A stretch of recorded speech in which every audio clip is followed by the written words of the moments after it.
नमस्कार, welcome to तार्किक दृष्टि। मैं हूं परीक्षित सिंह। आज हम बात करने वाले हैं प्रधानमंत्री नरेंद्र मोदी की जापान दौरे के बारे में। प्रधानमंत्री नरेंद्र मोदी जापान की यात्रा पर थे। उनकी यात्रा 29 अगस्त से 30 अगस्त तक थी, जहां वे 15वीं भारत जापान वार्षिक शिखर सम्मेलन में भाग लेने के लिए टोक्यो पहुंचे थे। वहां उनकी मुलाकात जापान के प्रधानमंत्री शिंगेरू इशिबा से हुई। दोनों नेताओं ने 15वीं भारत जापान वार्षिक शिखर सम्मेलन के दौरान रक्षा, सुरक्षा, व्यापार, विज्ञान एवं तकनीक और सांस्कृतिक के क्षेत्र में सहयोग बढ़ाने वाले कई समझौते MOU साइन किए। प्रधानमंत्री मोदी ने 16 जापानी प्रांतों के गवर्नर से की अहम चर्चा। भारत जापान राज्य प्रांत साझेदारी को गति देने पर दिया जोर। व्यापार, तकनीक, स्टार्टअप्स, कौशल विकास और निवेश के नए अवसरों पर बातचीत। युवाओं को जोड़ने और आपसी सहयोग को मजबूत बनाने की अपील। इस बैठक में पीएम मोदी ने भारत जापान राज्य प्रांत साझेदारी की ओर तेज करने की अपील की। उन्होंने कहा कि इस सहयोग से व्यापार, नई तकनीकी, स्टार्टअप्स और युवाओं के कौशल विकास को बढ़ावा मिलेगा। साथ ही दोनों देशों के लिए निवेश और विकास के बड़े अवसर खुलेंगे। प्रधानमंत्री नरेंद्र मोदी का टोक्यो इलेक्ट्रॉन फैक्ट्री का दौरा किए भारत जापान के बीच सेमीकंडक्टर सहयोग के लिहाजा से अत्यंत महत्वपूर्ण है। यह दौरा दोनों देशों के बीच सेमीकंडक्टर आपूर्ति श्रृंखला, विनिर्माण और परीक्षण के क्षेत्र में सहयोग को और गहरा करने के मकसद से हुआ। फैक्ट्री विजिट के दौरान पीएम मोदी और जापानी प्रधानमंत्री शिंगेरू इशिबा ने उन्नत मैन्युफैक्चरिंग क्षमता, वैल्यू चेन और भारत के साथ नियोजित सहयोग की विस्तार से जानकारी दी। भारत और जापान ने सेमीकंडक्टर क्षेत्र में सप्लाई चेन पार्टनरशिप और इंडस्ट्रियल प्रतिस्पर्धा और आर्थिक सुरक्षा संवाद को आगे बढ़ाने की प्रतिबद्धता जाहिर की।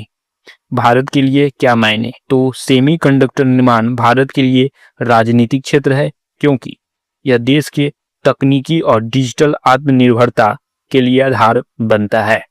जापान की टेक्नोलॉजी और भारत की बढ़ती विनिर्माण क्षमता के मेल से भारत में नई नौकरियां, रिसर्च और इनोवेशन को गति मिलेगी। युवाओं और नवाचार के लिए अवसर बढ़ेंगे। साथ ही भारत वैश्विक सेमीकंडक्टर वैल्यू चेन का हिस्सा बनेगा। प्रधानमंत्री नरेंद्र मोदी की जापान यात्रा के दौरान भारत और जापान के चंद्रयान 5 मिशन के लिए सहयोग की घोषणा की है।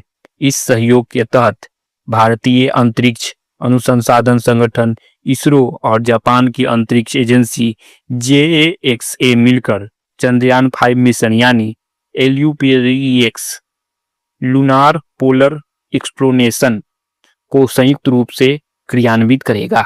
इस मिशन का उद्देश्य चंद्रमा के दक्षिण ध्रुव के अस्थायी छायांकित क्षेत्र परमानेंटली शटडाउन रीजन को मौजूद जल और अन्य वाष्पशील पदार्थों का अध्ययन करना है, जो चंद्रमा के विज्ञान और भविष्य के अंतरिक्ष अन्वेषण के लिए महत्वपूर्ण है। मिशन जापान के H3-24L रॉकेट से लॉन्च किया जाएगा, जिसमें इसरो का लूनर लैंडर और JAXA द्वारा विकसित रोवर होगा। इसरो इस मिशन के लिए वैज्ञानिक उपकरण भी प्रदान करेगा। प्रधानमंत्री मोदी ने इस सहयोग को मानवता की प्रगति और अंतरिक्ष में सहयोग का प्रतीक बताया है। यह मिशन 2027 से 28 के दौरान लॉन्च होने का प्रस्तावित है और यह भारत जापान के अंतरिक्ष सहयोग का एक नया मील का पत्थर माना जा रहा है, जो न केवल वैज्ञानिक अनुसंधान को बढ़ावा देगा, बल्कि दोनों देशों के उद्योग और स्टार्टअप्स के बीच नवाचार और सहयोग को भी प्रोत्साहित करेगा। यह घोषणा भारत जापान वार्षिक शिखर सम्मेलन के दौरान की गई, जो दोनों देशों के मजबूत कूटनीति और वैज्ञानिक संबंधों को दर्शाती है। जापान के भारत में अगले 10 वर्षों में 68 अरब डॉलर लगभग 10 ट्रिलियन यून के निवेश की घोषणा की है। यह निवेश मुख्य रूप से artificial intelligent AI, semiconductor chip manufacturing, green energy, infrastructure और टेक्नोलॉजी ट्रांसफर जैसे क्षेत्रों में होगा। निवेश के साथ ही भारत जापान के बीच सुरक्षा सहयोग को भी मजबूत किया जाएगा, जिससे दोनों देशों के बीच द्विपक्षीय रिश्ते और रणनीति साझेदारी को नया आयाम मिलेगा। भारत में बदलाव और प्रभाव। भारत में इससे क्या बदलाव होंगे और प्रभाव? रोजगार सृजन। यह निवेश लाखों नए रोजगार पैदा करेगा, खास तौर पर मैन्युफैक्चरिंग, आईटी, ग्रीन एनर्जी जैसे सेक्टर में। मेक इन इंडिया को इससे बढ़ावा मिलेगा। जापानी कंपनियां भारत में अस्थायी उत्पन्न इकाइयां स्थापित करेंगी, जिससे मेक इन इंडिया अभियान को मजबूती मिलेगी। प्रौद्योगिक और विशेषज्ञता।